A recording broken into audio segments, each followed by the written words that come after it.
প্রতিটি বাঙালির এই বিষয়ে জাগরুক হওয়া, সংগঠিত হওয়া, প্রতিবাদ করা এবং এই কালো অধ্যায়কে বাংলার জনজীবন থেকে, বাঙালির জনজীবন থেকে নির্মূল করা, তার জন্য এই সাংবাদিক সম্মেলন। মূল ঘটনা, WBCS অর্থাৎ স্টেট সিভিল সার্ভিস পরীক্ষা, বাংলার যে আমলাতন্ত্র, সেখানে বাংলা থেকে যারা রিক্রুটেড হয় তাদের যে সর্বোচ্চ যে পদ যেগুলো, সেগুলোতে যারা ভর্তি হবে তাদের ভর্তির নিয়ম কি হবে, তাদের বাংলা ভাষার পরীক্ষা দিতে হবে কি হবে না, এটা হচ্ছে প্রশ্ন। প্রথমেই বলে রাখতে চাই যে ভারতে বাংলা ছাড়া প্রতিটি রাজ্যে, আমার বলতে একজন বাঙালি হিসেবে লজ্জা লাগছে যে বাংলা ছাড়া প্রতিটি রাজ্যে সেখানকার রাজ্য ভাষার লিখিত ডেসক্রিপটিভ পরীক্ষা দেওয়া বাধ্যতামূলক। গুজরাটে গুজরাটি লিখিত পেপার দেওয়া বাধ্যতামূলক, মহারাষ্ট্রে মারাঠির লিখিত পেপার দেওয়া বাধ্যতামূলক, পাঞ্জাবে পাঞ্জাবি লিখিত পেপার দেওয়া বাধ্যতামূলক, ইউপি বিহারে হিন্দি পেপার দেওয়া বাধ্যতামূলক, উড়িষ্যায় উড়িয়া পেপার দেওয়া বাধ্যতামূলক, কর্ণাটকে কন্নড় পেপার দেওয়া বাধ্যতামূলক, কেরলে মালায়ালাম পেপার দেওয়া বাধ্যতামূলক, তামিলনাড়ুতে তামিল পেপার দেওয়া বাধ্যতামূলক, অন্ধ্রপ্রদেশ তেলেঙ্গানায় তেলেগু পেপার দেওয়া বাধ্যতামূলক, ইত্যাদি ইত্যাদি ইত্যাদি। কিন্তু বাংলায় বাধ্যতামূলক ছিল না। বাংলা পক্ষ দীর্ঘ 5 বছরের আন্দোলনের ফলে বাংলার ভূমিপুত্রদের দিকে মুখ চেয়ে যখন আমরা দেখছিলাম যে বহিরাগতরা বাংলা না জেনে বাংলার মাটিতে WBCS হয়ে যাচ্ছে, এই লজ্জার অধ্যায় আমাদের দিনের পর দিন দেখতে হচ্ছে এবং তাদের মাইনে আমাদের জোগাতে হচ্ছে এবং তারা হিন্দি মে বলো এই করে যাচ্ছে আমাদের বিডিও অফিসগুলোতে, এবং বাংলার মানুষ পরিষেবা থেকে যেন বিদেশিদের কাছে যেন পরিষেবা চাইতে যাচ্ছে নিজের মাটিতে। সেই অবস্থায় আমরা দুর্বার লড়াই চালাই দীর্ঘ 5 বছর ধরে, যার ফলে প্রত্যক্ষভাবে বাংলা বাধ্যতামূলক একটি গেজেটের মাধ্যমে ঘোষিত হয়। এটি ছিল স্বাধীনতা পরবর্তী সময় এক অর্থে বাঙালি জাতির প্রথম জয়, যেখানে বহিরাগতদের কাছে আত্মসমর্পণ করতে থাকা একের পর এক সরকারের নানা সময় নানা সিদ্ধান্তের উল্টো মোচড় প্রথমবার। কিন্তু আমরা হয়তো বহিরাগত চক্র যারা রয়েছে, হিন্দি উর্দু সাম্রাজ্যবাদী স্বার্থ গোষ্ঠী যারা রয়েছে, বাংলার রাজনৈতিক জীবনে এবং তার অভিমুখ নির্ধারণ করতে তাদের কি ভয়ঙ্কর কুপ্রভাব, এটা আমরা আঁচ করতে পারিনি, তা বাঙালির কাছে প্রকাশ হয়ে গেছে। বাংলার মুখ্যমন্ত্রী সাংবাদিক সম্মেলনে নবান্ন থেকে ঘোষণা করেছেন যে বাংলা পাহাড়ের জন্য নেপালি এবং বাকি বাংলা যেটা ছিল তার সঙ্গে হিন্দি উর্দু এ দুটো যোগ করা হলো, অর্থাৎ পূর্ববর্তন অবস্থায় ফেরত যাওয়া হয়ে গেল। বাংলা আর বাধ্যতামূলক থাকলো না। বাংলা পক্ষ তীব্রভাবে ধিক্কার জানায়। বাংলা পক্ষ এটা বাংলার ভূমিপুত্রদের সাথে, বাংলা ও বাঙালির সাথে প্রতারণার শামিল মনে করে।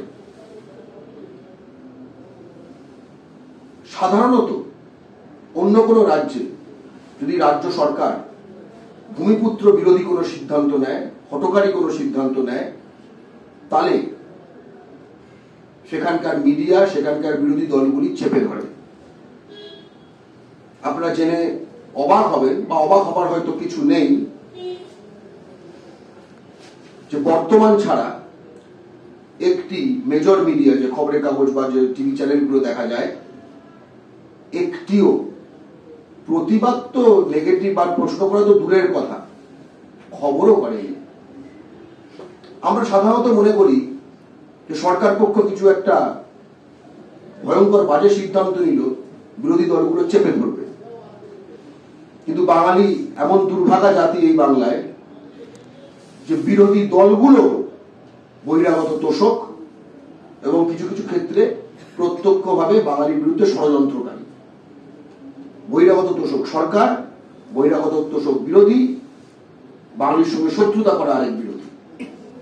আমি স্পষ্ট করে বলতে চাই, যখন বাংলা বাধ্যতামূলক হলো সেই মুহূর্ত থেকেই বিভিন্ন দলে সেই সব কালসাপ যাদের বাঙালি ভোট তথা ওরা তো এখন বাঙালি হয়ে গেছে, এই ধরনের নানা রকম আত্মপ্রবঞ্চনার মাধ্যমে পুষে পুষে পুষে হৃষ্টপুষ্ট করেছে, তাদের সক্রিয়তা শুরু হয়ে যায়।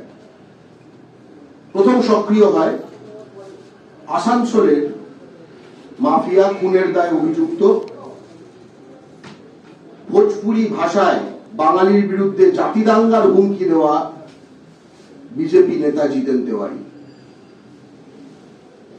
সে হিন্দি উর্দুর পক্ষে এবং বাংলা বাধ্যতামূলকের বিরুদ্ধে জনমত সংগঠিত করতে থাকে এবং মাথায় রাখবেন, বাংলার মিডিয়া লজ্জিত হন, হিন্দি উর্দু মিডিয়া সর্বতভাবে তার পিছনে থাকে।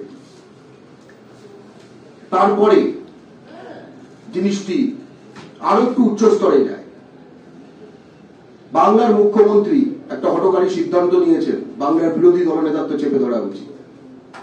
বাংলার বিরোধী দলনেতা সেই সময় বাংলা বাধ্যতামূলক হবার গেজেট বেরোনোর পরে প্রকাশ্যে বিবৃতি দিয়ে বিরোধিতা করেন যে বাংলা বাধ্যতামূলক করা যাবে না, তিনি এই কথাটা বলেন এবং বলেন যে এটা হিন্দি উর্দু এগুলো সমস্যা হবে, অর্থাৎ বাঙালিরা যাবার জায়গা থাকলো না, না সরকার না বিরোধী। আমরা তারপরে দেখেছি জাভেদ খান, সে বাংলার একজন ক্যাবিনেট মিনিস্টার, সে বাঙালি নয়, সেটা অপ্রাসঙ্গিক। প্রাসঙ্গিক হচ্ছে সে কি করেছে। সে খেলাফত কমিটি নামক একটি সংস্থা, তার পৌরোহিত্যে মিটিং ডেকে বাংলা বাধ্যতামূলকের বিরোধিতা করে এবং সে হচ্ছে উর্দুর দিক থেকে। একই সময় আমরা দেখি বিবেক গুপ্তা, যে হিন্দি সেল, শাসক দলের হিন্দি সেলের অংশ, প্রধান বোধহয়, এবং যে সম্রাট নামক একটি কাগজের সম্পাদক, যে কাগজে বিজ্ঞাপন বেরোয় যে অ্যাকাউন্টেন্ট চাই কিন্তু মারোয়ারি হতে হবে, এবং ওই কাগজের জন্যই অ্যাকাউন্টেন্ট চাই, এটা মাথায় রাখতে হবে। কাগজে এমনি একটা বিজ্ঞাপন বেরোচ্ছে না, অর্থাৎ এই বিবেক গুপ্তারই চাই। সেও মুখ্যমন্ত্রীকে যে বাংলা বাধ্যতামূলকের সিদ্ধান্ত প্রত্যাহার করার কথা বলে চিঠি দেয়। সিপিএম এবং তৃণমূল, মানে তৃণমূল এবং বিজেপি, শাসক এবং প্রধান বিরোধী, তারা যখন উভয় এরকম বাংলা ও বাঙালি বিরোধী অবস্থান নিতে ব্যস্ত, তখন তৃতীয় যে দল সিপিআইএম, তারাই বা পিছনে থাকে কেন? ফুয়াদ হালিম, সায়রা শাহ হালিম, তার স্ত্রী এবং বালিগঞ্জে যিনি প্রার্থী ছিলেন সিপিএম এর, তারা আওয়াজ নামক এক সংগঠন বানিয়ে কলুটোলা জাকারিয়া স্ট্রিটে বাংলা বাধ্যতামূলকের বিরোধিতা করে সভা করতে শুরু করেন। এবং শেষে আমরা দেখলাম এই যে যখন জিনিসগুলো হয়েছিল, এগুলো কিন্তু হিন্দি উর্দু মিডিয়া এগুলোকে একদম ফলাও করে প্রচার করছিল। সেই সময় বাংলার মূলধারার মিডিয়া নিশ্চুপ ছিল, এবং যখন বাংলার শাসক দল প্রধান এবং বিরোধী দল প্রধান একই অবস্থানে থাকেন, তখন বাংলার মিডিয়া অধিকাংশ যে এর থেকে আলাদা কোনো পজিশনে থাকবে না, এটাই বাঙালির লজ্জা। শেষে আমরা দেখলাম ববি হাকিম, যিনি কদিন আগে বাংলায় 50% মানুষ উর্দু বলবে এই মহান অঙ্গীকার প্রকাশ্যে করার সাহস পেয়েছেন, যার বিরুদ্ধে বাংলা পক্ষই একমাত্র প্রকাশ্যে পথে নেমে প্রতিবাদ করেছে। তিনি মুখ্যমন্ত্রীর পাশে বসে ধরিয়ে ধরিয়ে দিচ্ছিলেন যখন মুখ্যমন্ত্রী ঘোষণা করছিলেন যে হিন্দি উর্দু এগুলো ইনক্লুড করে না, হিন্দিটাও। এই হচ্ছে আজকের অবস্থা। এবং আপনারা লক্ষ্য করে দেখবেন যে এর ফলে বাংলা আবার অনন্য একটি রাজ্যে পরিণত হলো, যেখানে সবার বাড়ি বাড়ি অন্য সকল রাজ্যে, কিন্তু আমার বাড়িটা হোটেল। এবং এক অর্থে বলতে গেলে রাজ্য সরকারে যখন শিক্ষা দুর্নীতির নানা কেসে নানা বিষয়ে তারা জেরবার, এইটা একমাত্র সিদ্ধান্ত ছিল যেটা জনমনে পজিটিভ প্রভাব ফেলেছিল। আমরা ভোটের অঙ্ক নিজেরাও যদি একটু বোঝার চেষ্টা করি এসব অঙ্ক, তাহলে একটা কথাই বলবো, প্রশান্ত কিশোর যিনি শাসক দলের মন্ত্রণাদাতা ছিলেন, তিনি প্রকাশ্যে বলেছেন যে হিন্দি ভোট তৃণমূল পায় না, আর উর্দু ভোটের তৃণমূল ছাড়া কোথাও যাওয়ার জায়গা নেই। অর্থাৎ এগুলোর পরেও এই বহিরাগত বাঙালি বিদ্বেষী লবির এমন প্রভাব যে তারা সম্মিলিতভাবে কেউ বিরোধিতা করে কেউ মানিয়ে কিন্তু আসলে দেখিয়ে দিল বাংলায় ৮৬% যে আমরা বাংলার ভূমিপুত্র, আমরা যারা বাঙালি, যে ভাষার ভিত্তিতে এই রাজ্য গঠিত হয়েছে, তাদের দাম এই রাজনৈতিক দলগুলোর কাছে এক রত্তিও নয়। তার কারণ বাঙালি ঐক্যবদ্ধ নয়, তার কারণ এরা সব ভোট ব্যাংক, কিন্তু বাঙালি ভোট ব্যাংক নয়। তার কারণ বাঙালি হিন্দু মুসলমান ঘটি, বাঙাল, তৃণমূল, সিপিএম, বিজেপি সব কিন্তু বাঙালি নয়। অথচ গত 5 বছর 6 বছর ধরে বাংলায় কিন্তু বাঙালি জাতীয়তাবাদী ধারা গড়ে যাচ্ছে এবং ক্ষোভ প্রতিবাদ গতকাল থেকে দেখা যাচ্ছে, গত পরশু থেকে দেখা যাচ্ছে। বাংলা পক্ষই এই লড়াই করে জিতেছিল, বাংলা পক্ষই লড়াই করে জিতেছিল, আবার বাংলা পক্ষই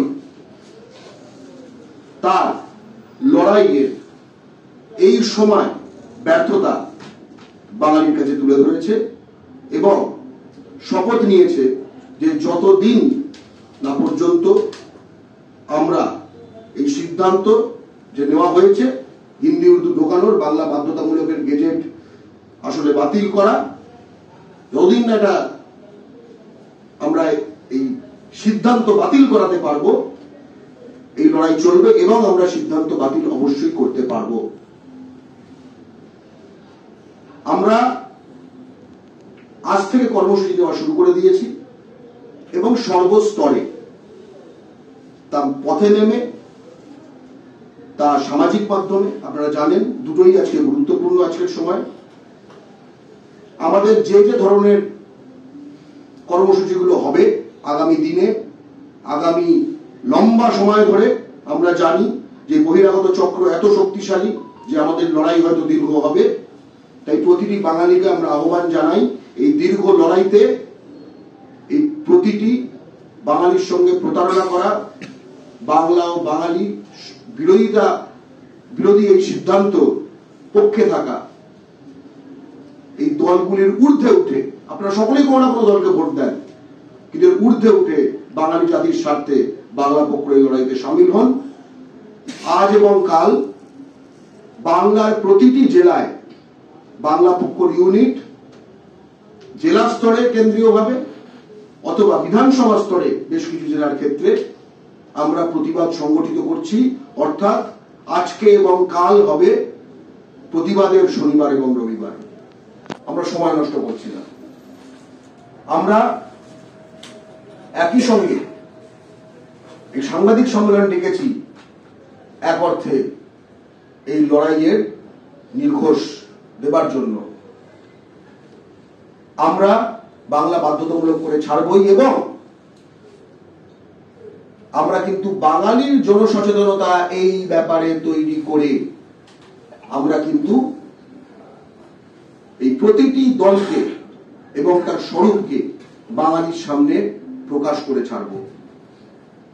আমরা সিদ্ধান্ত নিয়েছি যে আমরা বাংলার প্রতিটি জেলায়, বাজারে, হাটে বাজারে বাঙালির মাঝে জনজরিপ করব। জনজরিপ করব, আমরা অন ক্যামেরা জনজরিপ করব যে প্রতিটি রাজ্যে সেখানকার রাজ্য ভাষা বাধ্যতামূলক। পশ্চিমবঙ্গে যদি কেউ রাজ্য সরকারি চাকরি পেতে চায়, পশ্চিমবঙ্গে যদি কেউ WBCS WBPS হতে চায়, তাহলে তার বাংলার পরীক্ষা দেওয়া উচিত কি উচিত না, তার বাংলা না জেনে তার এখানে সিভিল সার্ভেন্ট হয়ে যাওয়াটা ঠিক কি ঠিক নয়। আমরা বাঙালির দরবারে বিচার চাইতে যাব এবং এই বাংলার মাটিতে বাঙালির যদি তিলমাত্র কোনো দাম থেকে থাকে, তার ফলাফল রাজনৈতিক দলগুলি ফেস করার জন্য যেন তৈরি থাকে। কারণ আমরা তোষক চাই না, আমরা শাসক চাই। আমরা তোষক চাই না, আমরা বিরোধী চাই। খুব স্পষ্টত। এবং একই সঙ্গে আমরা মিছিল সংগঠিত করব, জনসচেতনতা সংগঠিত করব, যেরকম বলা হলো। এবং পুরনো সময় যে সই সংগ্রহ ক্যাম্পেইন যেগুলি হতো, সেগুলির কতটা এফেক্টিভ হয় সেটা এখন অনেকটা কমে এসছে। এগুলো মানে কাগজের পাজা হয়ে যায়। আসলে আমরা এই সইগুলোকে প্রাণ দিতে চাই। তার জন্য বেশ কিছু অভিনব পন্থা ভাবা হয়েছে, যে প্রতিটি মানুষ সে ভিডিওতে জানাবে যে না, আমি চাই WBCS যে আমি চাই WBCS বাংলা বাধ্যতামূলক হোক। এই সিদ্ধান্তে এটা প্রত্যাহার যে করা হলো, বাংলা বাধ্যতামূলক, এর আমরা প্রতিবাদ জানাই। আমরা চাই না হিন্দি উর্দু, বাংলা না জেনে হিন্দি উর্দু রুট দিয়ে কেউ ঢুকে যাক। এগুলো বাংলা জুড়ে লক্ষ লক্ষ মানুষের কাছে আমরা তাদের ভিডিও তুলবো। এটাই তাদের সই, ডিজিটাল সিগনেচার বলতে পারেন, ভিডিও সিগনেচার। এবং ক্রমে বাঙালির সামনে প্রকাশ হচ্ছে যে বাংলার মাটিতে বাঙালির একটাই পক্ষ, সেটার নাম বাংলা পক্ষ। এই পক্ষ ছাড়া বাঙালির কোনো রক্ষা নেই। জয় বাংলা।